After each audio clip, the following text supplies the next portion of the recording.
அதிமுக பிஜேபிக்கு அடிமை, எடப்பாடி பழனிசாமிக்கு அடிமை. அமித்ஷா சொல்றதா கேட்பார். உங்களுக்கு தான் அந்த புத்தி இருக்குது, எங்களுக்கு சுய புத்தி இருக்குது. வாய் அடக்கும் தேவை. நீங்க வாய் இருக்குது, நாக்கு இருக்குன்னு எதையோ பேசுனா என்னுடைய நாக்கு வெவ்வேறு விதமா பேசும். நாங்க கூட்டணி வச்சா தப்பு, அவர் கூட்டணி வச்சா சரி. பாருங்க யாரோட கூட்டணி வச்சிருக்காரு, பாரதியோட கூட்டணி வச்சிருக்காருல. பாருங்க அப்ப இருக்கிற தாத்தாவும் மாமனா தாத்தாவும் இன்னொரு தாத்தா பாருங்க, 2 பேரும் மைக்க சரி பண்ணி இப்படி குள்ளா போடுறாங்க பாருங்க. இப்படி எல்லாம் குள்ளா போட்டு ஆட்சி தக்க வச்ச திமுக எங்களை பத்தி விமர்சனம் செய்யலாமா? சார், எடப்பாடி பழனிசாமி தொடர்ச்சியா விமர்சனம் பண்ணிட்டு இருக்காரு. நிதி மேலாண்மையை கையாள தெரியலன்னு சொல்லி விமர்சனம் பண்றாரு. தோல்வியினுடைய உச்சத்துக்கு போயிட்டாரு. அதனால விரக்தியில பேசுறாரு.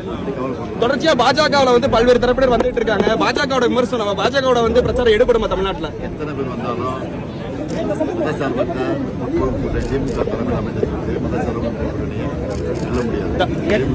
செக்ரட்டரியை மாத்தினாங்க. என்ன வேணா பண்ணட்டும், இதோட என்ன பண்ண போறாங்க?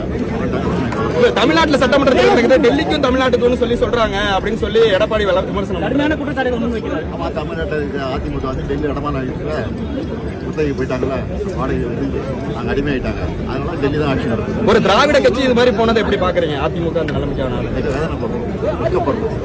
புதிய நடிகர்கள் நம்ம நடிகர்கள் கட்சி யார் வந்தாலும் நாங்கள் கூட பண்ணலாம்.